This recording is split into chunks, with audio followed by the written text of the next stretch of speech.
الحمد لله وكفى وسلام على عباده الذين اصطفى أما بعد فأعوذ بالله من الشيطان الرجيم بسم الله الرحمن الرحيم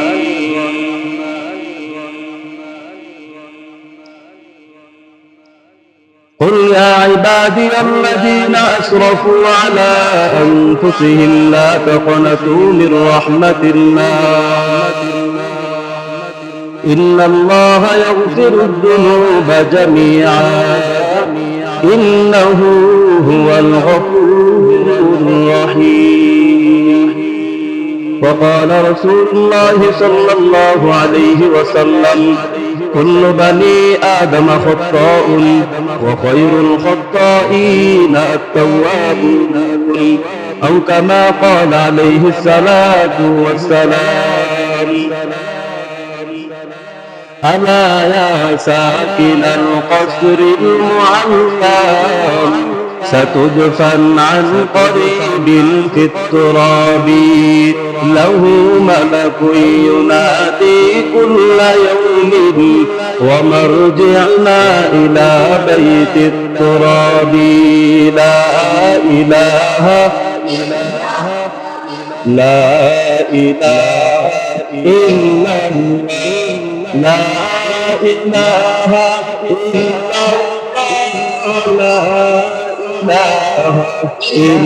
الله لا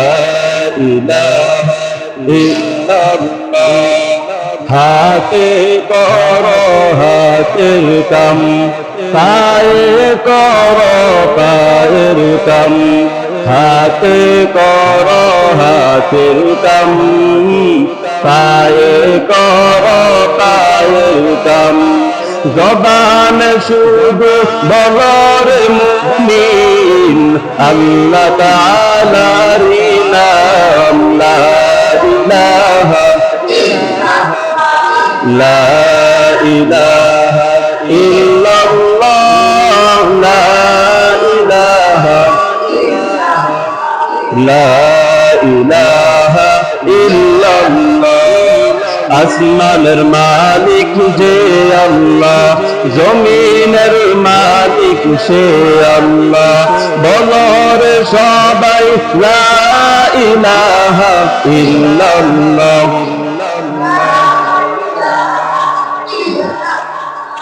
চন্দ্রের মালিক যে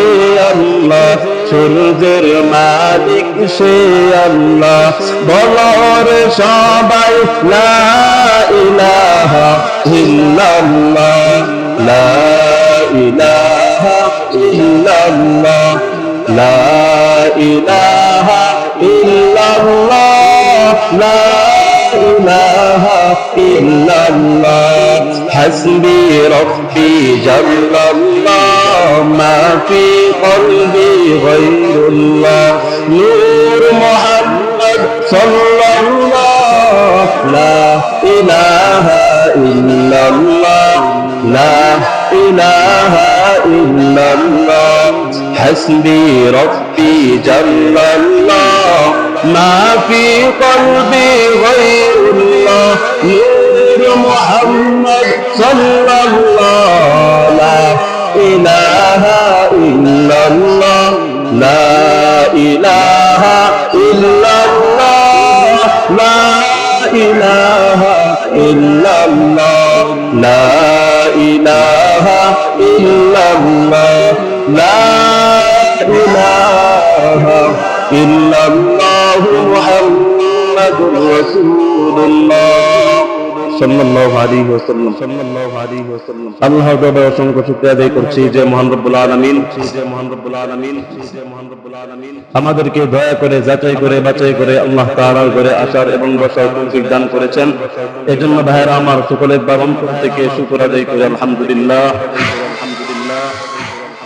शुक्र नियामत शुक्र करना आदत इंसान है शुक्र नियामत शुक्र करना आदत इंसान है कुफ्र नियामत कुफ्र करना आदत शैतान है कुफ्र नियामत कुफ्र करना आदत इन शैतान है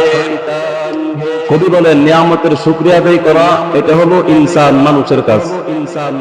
আর নিয়ামত পাওয়ার পর নিয়ামতের না শুকরিয়া করা শুকরিয়া আদায় না করা অকৃতজ্ঞতা প্রকাশ করা আদতে শয়তান এটা শয়তানের কাজ তো এই জন্য আমরা সকলে আরো একবার দিলকে উজাড় করে সকল একই সাথে আওয়াজ দিয়ে আরো একবার শুকরিয়া আদায় করে আলহামদুলিল্লাহ ভাইরা আমার নবীজি সাল্লাল্লাহু আলাইহি ওয়াসাল্লাম বলেন কুল্লু বানি আদম খাত্তাউন ওয়া খায়রুল খাত্তাইন আত-তাওয়াবুন আপনারা জানেন বর্তমান সময়ে চতুর্দিক থেকে বন্যা আর বন্যা এই হাদিসে ইবনে মাজাহ শরীফের 313 নম্বর হাদিস কুল্লু বানি আদম খাত্তাউন ওয়া খায়রুল খাত্তাইন আত-তাওয়াবুন দুনিয়াতে যত মানুষ আগমন করেছে সবাই গুনাহ করে সবাই যারা গুনাহ করে তাদের মাঝে উত্তম ব্যক্তি ওই ব্যক্তি ভালো যে গুনাহ করার পর তওবা করে আল্লাহ তাআলা ওই ব্যক্তিকে পছন্দ করেন গুনাহ মানুষ করবে যদি গুনাহ করার পর তওবা করে তাহলে আল্লাহ তাআলা সেটাকে পছন্দ করেন এবং তাকে maaf করে দেন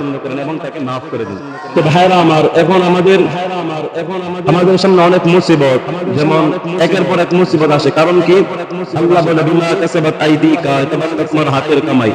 অন্যায় কায়তে আল্লাহ তাআলা বলেন বিমা কাসাবাত আইদিন নাস এটা মানুষের হাতের কামাই আমাদের সামনে যে মুসিবত ভালা মুসিবত দুঃখ কষ্ট এগুলো কি আমাদের হাতের কামাই আমরা এগুলো নিজেই উপার্জন করি ভাইরা আমার ইবনে মাজাহ শরীফের 313 নম্বর হাদিস নবীজি সাল্লাল্লাহু আলাইহি ওয়াসাল্লাম ইরশাদ করেন কুল্লু বানি আদম খাত্তাউন ওয়া খায়রুল খাত্তাইন আত-তাওয়াবুন বিশ্বনবী সাল্লাল্লাহু আলাইহি ওয়াসাল্লাম বলেন তোমাদের মধ্যে সর্বোত্তম ওই ব্যক্তি যে ব্যক্তি গুনাহ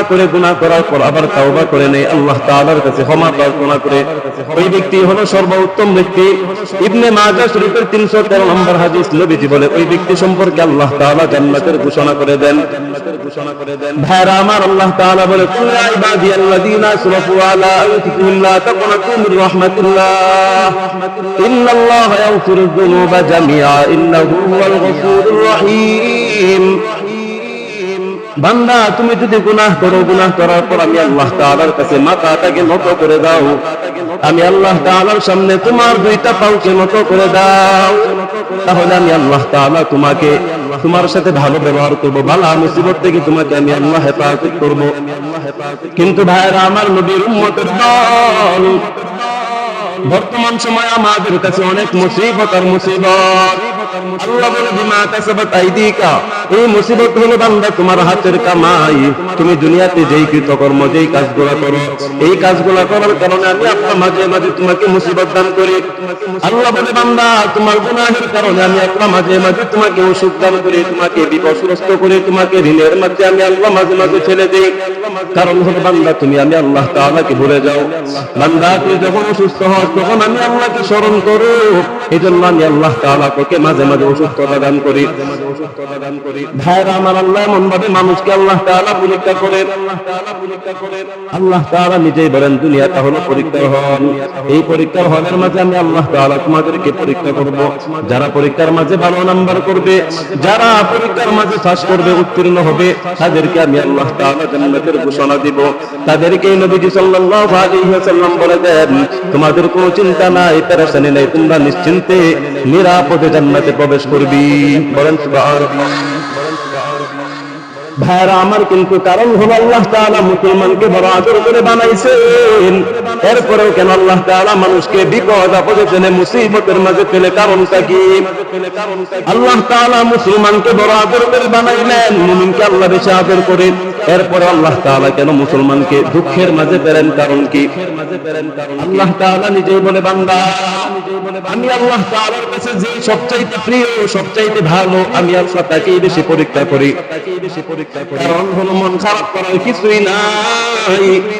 আল্লাহ তাআলা যাকে বড় ভালোবাসেন তাকে আল্লাহ পছন্দ করে তাকে আল্লাহ তাআলা পরীক্ষা করেন ও নবীর উম্মতের দল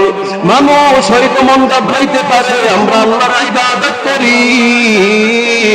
এরপরেও কেন আল্লাহ তাআলা আমাদেরকে বন্যা দিয়ে আল্লাহ আমাদেরকে কষ্ট দেয়?